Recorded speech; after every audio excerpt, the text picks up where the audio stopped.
Bonjour, bienvenue sur ma chaîne YouTube L'univers de Megumi en Reiki. Pour ceux qui découvrent pour la première fois, bien enchanté. Pour ceux qui regardent depuis toujours ma chaîne, je vous remercie. Vos likes, vos abonnements m'encouragent énormément et je suis vraiment ravie de vos commentaires. Merci. Qu'est-ce que c'est Reiki? C'est une méthode de bien-être et mieux-être qui est née il y a plus de 100 ans au Japon. Maintenant, il y a beaucoup de praticiens et maîtres enseignants du Reiki dans le monde entier. J'enseigne, je donne des séances de Reiki en France et au Japon en tant que maître enseignante de Reiki. Pour ceux qui souhaitent savoir ce que c'est Reiki, j'ai fait quelques vidéos dans le passé. Je vous invite à regarder dans le playlist. Sinon, je vais lancer, je vais publier en septembre 4 vidéos en série. Toutes les 4 vidéos sont courtes et je parle de qu'est-ce que c'est Reiki, l'histoire du Reiki, particularité du Reiki, qu'est-ce que c'est l'énergie, tout ça. Alors aujourd'hui, je vous partage un nouveau projet puisque nous allons accueillir la nouvelle lune en Vierge le 23 août. La Vierge signifie souvent la pureté, la purification et l'organisation et la guérison holistique. J'espère que cette énergie va vous apporter le bien-être au quotidien. Vous allez choisir selon vos inspirations, soit l'épi de boulet, soit la Vierge. Je vais vous partager tout ce que j'ai reçu pour vos bien-être, la guidance, les visions et les messages. Puisque cette lecture est générale, j'ai fait une lecture sur le corps énergétique de ces inconscients collectifs. En fait, ça c'est ce qui se passe pendant la séance individuelle. Quand c'est individuel, oui, selon la personne, ma main du Reiki me montre ce qui est nécessaire pour la guérison de la personne, pour emmener dans le processus de son auto-guérison. Qu'est-ce qui empêche d'être heureux pour cette personne? Donc, dans cette vidéo-ci, c'est la lecture générale. C'est comme le tarot, mais sauf que moi, j'utilise mes mains du Reiki. J'espère que vous allez vous amuser. Donc, dans cette vidéo, je vous partage la vision, l'histoire et les messages reçus. Et par la suite, je vous partage la guidance, ce qui est facile à faire pour vous, les actions au quotidien. J'espère que vous allez vous amuser. On va se retrouver tout à l'heure. Voyez-vous, il y a l'image de la Vierge tenant des épis de boulet, flottant dans l'univers. Avez-vous été attiré par les épis de boulet ou bien par la silhouette de la Vierge? Je vous laisse un moment pour choisir. Si vous souhaitez prendre votre temps, appuyez sur le bouton de pause. Alors, pour ceux qui ont choisi les épis de boulet, je vais transmettre la vision reçue de la mémoire présente dans l'inconscient collectif. Tout d'abord, comme il ne s'agit pas d'une séance individuelle, mais d'un accès à l'inconscient collectif, une sensation lourde et dense de l'ensemble du corps énergétique se manifeste. Ce qui a attiré mon attention au début, c'est la zone du nez dans ce corps énergétique. En accédant à l'énergie collective de ceux qui ont choisi les épis de boulet, ma main du Reiki s'accroche d'abord au niveau du nez. C'est comme si l'on se pinçait le nez pour retenir sa respiration. Et peu à peu, la poitrine commence à battre plus fort. Puis, dans le vaste ciel, dans l'espace cosmique, des pluies de météores immaculés tourbillonnent et l'innombrable étoile traverse le ciel de droite à gauche.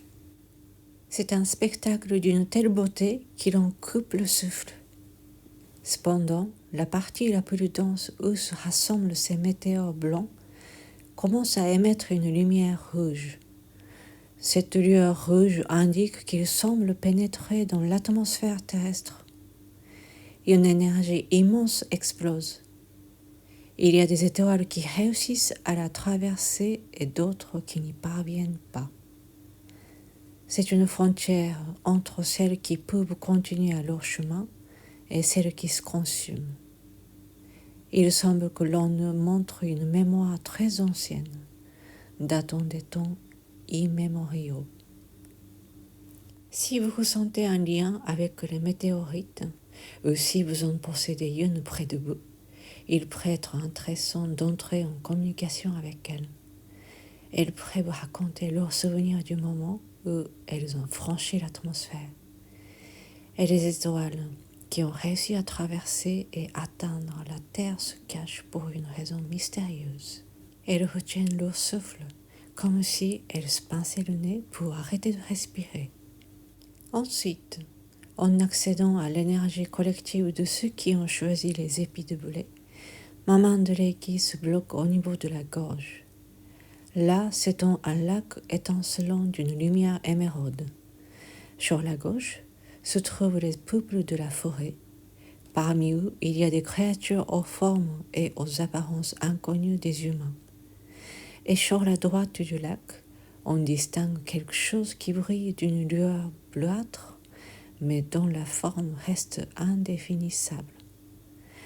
En regardant attentivement, il s'avère qu'il s'agit d'une femme aux cheveux blancs très longs qui contemple le lac. Les peuples de la forêt la regardent en silence. Ils ne se manifestent aucune peur. Ils l'observent simplement avec attention. Puis, cette femme aux cheveux blancs décide de plonger dans le lac et s'enfonce toujours plus profondément dans ses eaux émeraudes.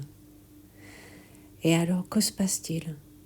Le lac d'un vert émeraude se met à briller davantage et commence à chanter. Sous l'effet de cette vibration, ses eaux frémissent, la lumière s'intensifie et le lac tout entier rayonne de joie, scintillant en harmonie avec la forêt entière. Je ressens alors que la gorge de l'énergie collective, l'endroit où Maman de Reiki s'était accrochée, entre en résonance avec cette vibration, éveillant l'ascendant du cœur, le guide du cœur, et répondant jusqu'au point énergétique suivant. Voyant cela, les peuples de la forêt, rassurés, retournent vers chez eux. La femme, quant à elle, s'enfonce toujours plus loin, calmement, dans le lac. Avec une grande sérénité, elle retourne volontairement au fond de l'eau. Car oui, cette femme est la déesse du lac émeraude. Elle s'allonge lentement au fond, son dos contre l'eau, et ne fait plus qu'un avec la source. Si l'on continue de l'observer attentivement, elle se transforme en une pierre d'émeraude. Cette pierre ressemble à de l'amazonite ou à de la barycite, d'un vert émeraude éclatant mêlé à une teinte beige rappelant la couleur de la terre. En poursuivant Maman de Reiki, suit l'énergie collective de chacun d'entre vous et descend toujours plus bas, jusqu'à se bloquer sur le nombril. La vision qui m'est alors montrée est celle d'un nuage tourbillonnant au-dessus du lac émeraude aperçu précédemment.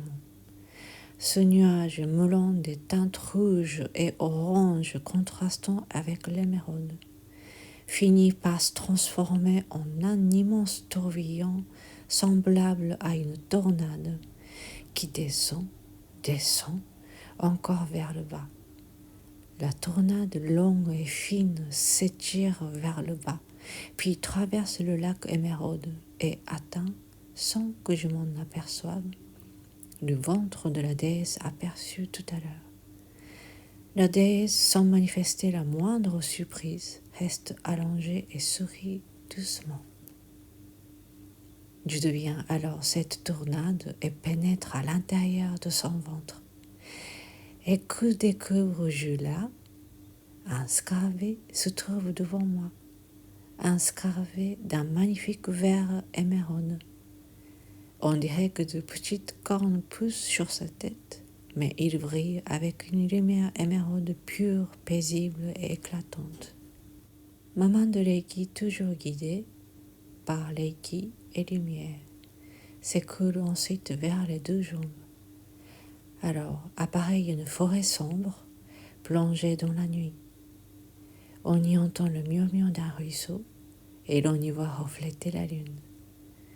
Bien qu'il fasse très sombre, il n'y a aucune inquiétude, seulement la beauté de ce paysage, avec le sang cristalline du ruisseau qui coule doucement, une profonde sensation de sécurité et de réconfort enveloppe tout. Le chemin nocturne est obscur, mais la lueur délicate qui éclaire le sentier suffit à indiquer la direction. Guidé par la rivière, guidé par le son de son écoulement, nous descendons vers la vallée portée par son courant. En nous se trouve le féminin sacré et le masculin sacré. Ici, c'est surtout le masculin qui se manifeste, baigné dans une paix rassurante. Même dans l'obscurité, il avance en confiance, guidé par le murmure de la rivière et par la douce lumière de la lune. En suivant ce courant vers l'aval, l'aube finit par se lever. De cette expérience émane un profond sentiment d'apaisement, de confiance et de sérénité, invitant à se laisser aller et à se remettre au flot de la vie. Ensuite, je scanne avec ma main de Reiki le corps énergétique de l'inconscient collectif de ceux qui ont choisi la Vierge. Quelle mémoire cet égrégore énergétique veut-il nous transmettre? Ce qui est frappant, c'est un sentiment d'oppression, une douleur dans la poitrine. En même temps apparaît une sainte couronnée. Elle regarde avec douceur, mais son cœur souffre. Est-ce une vierge? Est-ce une sainte? Elle incarne la féminité, coiffée d'une couronne, majestueuse, assise dans une grande stature. Cette fois-ci, ce n'est pas tant la compassion que la miséricorde qui se manifeste à travers elle. En caressant ce corps énergétique, ma main s'accroche au niveau de l'ascendant du cœur. Ascendant du cœur, le point qui guide notre cœur. Là, la respiration devient difficile, la poitrine douloureuse. Cet espace semble connecté à d'autres galaxies, comme un centre du cœur où résonnent les oppressions de nombreux systèmes galactiques. C'est une grande souffrance. La souffrance de ceux qui ne parlent pas la même langue, qui n'ont pas la même forme, qui appartiennent à des dimensions totalement différentes. Le chakra du cœur de ces êtres est comme un centre du cœur, un portail planétaire, une porte de l'alliance cosmique. Il semble que les personnes appartenant à cet inconscient collectif de la Vierge soient, pour beaucoup, des humains de la Terre, de notre système solaire, vivant à l'époque moderne. Ce qui émerge alors, ce sont des souvenirs douloureux de l'histoire récente, des époques de censure, de contrôle de l'information. On entend un souffle, comme le vent porteur de mémoire.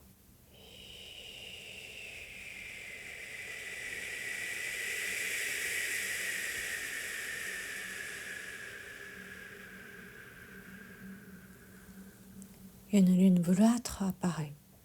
Sur la gauche surgissent des visions de temples, d'édifices, et le nom de Hathor s'impose, suivi de l'apparition claire d'un faucon.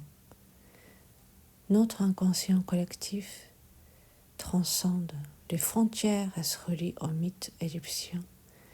Hathor et Horus, le dieu faucon, forment un couple divin. En avançant dans le corps énergétique, ma main de Reiki est guidée vers le chakra causal, le chakra de la dimension causale. Là, j'aperçois des mains liées dans une posture de supplication, implorant quelque chose. Ainsi, nous recevons une vision issue de la mémoire commune de l'inconscient collectif. Il se peut que cela corresponde à des vies antérieures que la majorité d'entre vous portent encore en nous. Dans une séance individuelle, nous travaillons habituellement à guérir holistiquement, harmoniser et réconcilier en profondeur ce type de mémoire et des causes. Voilà le récit des mémoires reçues pour chacun des inconscients collectifs. Ceux qui ont choisi les épis de blé et ceux qui ont choisi la Vierge s'achèvent ici.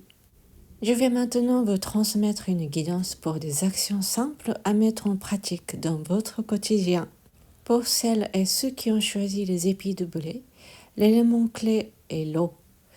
Remerciez l'eau, ne jetez jamais de déchets dans l'eau, évitez de la polluer autant que possible. Si vous le pouvez, allongez-vous calmement au fond d'une piscine ou dans l'eau, comme la déesse du lac d'Émeraude, reposée et paisible. Vous pouvez également utiliser une pierre verte telle que l'amazonite ou le varicite. Si vous en possédez, déposez-la dans un verre d'eau, contemplez-la un instant avec amour, puis buvez lentement cette eau. Sentez comme elle s'infuse cellule par cellule dans votre être. L'amazonite porte les symboles de refuge et de sanctuaire. Elle aide à guérir les nœuds émotionnels liés à la sexualité. La varicite, quant à elle, symbolise la retrouvaille. Elle aide à repousser la mélancolie et la pression des convictions. Toutes deux agissent particulièrement pour apaiser et harmoniser le chakra de cœur et celui de la gorge. Vous souvenez-vous de la peur que vous avez ressentie la première fois que vous êtes entré dans l'eau? Se pincer le nez, retenir son souffle, sentir le cœur battre fort. Cela ressemble un peu aux sensations de la première expérience. N'est-ce pas? Comme la déesse du lac d'Émeraude. N'oubliez pas, la peur n'est pas quelque chose à fuir. L'eau est un partenaire avec lequel on s'accorde. Et lorsqu'on s'y accorde une fois, le courant renaît. Et quand l'eau retrouve son flux, le cœur retrouve sa sérénité. Tout comme le lac de la déesse, le cœur résonne et vibre à l'unisson avec la joie. C'est la résonance, la véritable harmonie. Pour celles et ceux qui ont choisi la Vierge, le mot-clé est l'élément air. Assurez une bonne circulation de l'air, aérez régulièrement vos espaces, ne jetez ni cendres, ni poussière, ni déchets dans l'air. Ainsi, votre cœur et votre centre de cœur seront purifiés et clarifiés. Comme Marie-Madeleine, chassée et dérivant sans rame jusqu'au sud de la France, confiez vos expériences passées de peur au vent, laissez-les partir et ouvrez-vous à une terre nouvelle. Gardez vos intentions et vos pensées dans votre cœur. Si vous le pouvez, l'huile sacrée de Marie-Madeleine est d'une efficacité remarquable. Elle accompagne la souffrance, guérit et harmonise le chakra du cœur. Un cœur compatissant et léger s'ouvre alors directement au divin. Welcome back. Alors, comment c'était? J'espère que vous étiez bien immergé dans l'inspiration et l'histoire reçue.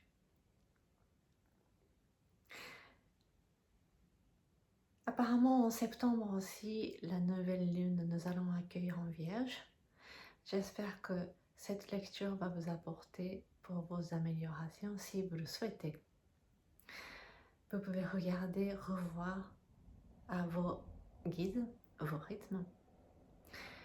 Donc, soit vous allez vous purifier avec l'eau, vous allez vous accorder, harmoniser avec l'eau, soit vous allez purifier par le vent, par l'air, selon vos choix. J'espère que ça va vous apporter quelque chose de tout simplement bien et heureux. Je suis vraiment ravie.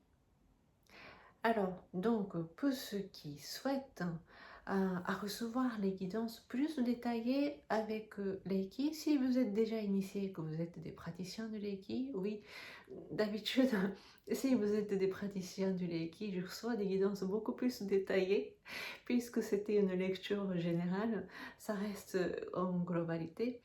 Mais oui, pour ceux qui souhaitent à savoir utiliser votre Reiki, enfin, puisque vous pouvez canaliser à vos guides, ce serait super de pouvoir utiliser. À ce moment-là, vous venez recevoir la séance de Reiki. Nous commençons toujours par la séance en direct. Par la suite, si vous êtes prêts, je vous inviterai, je vous proposerai des séances en distance.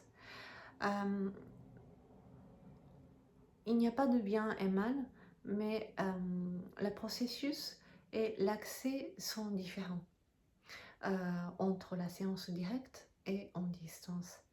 Ça va vous apporter énormément de choses de recevoir les deux séances différentes, en distance et en direct. En tout cas, moi, je me suis bien amusée de ce projet. Si vous voulez partager, vous allez bien, vous pouvez me laisser le commentaire. Et si jamais vous avez trouvé ça super, ce projet, vous allez écrire sur le commentaire, comme ça me donne la motivation. C'est un peu galère pour moi de faire ces images, mais je suis assez motivée, donc voilà. Comme ça va me soutenir aussi moralement. Merci. Bon, en tout cas, cette énergie pure de vierge que moi j'aime assez. Et cette tendance de se mettre en place des choses, ça va vous aider énormément de choses pour faire le tri peut-être. Comme ça, vous pouvez revoir en septembre encore à nouveau à la nouvelle lune. Voilà. En tout cas, merci d'avoir regardé jusqu'à la fin.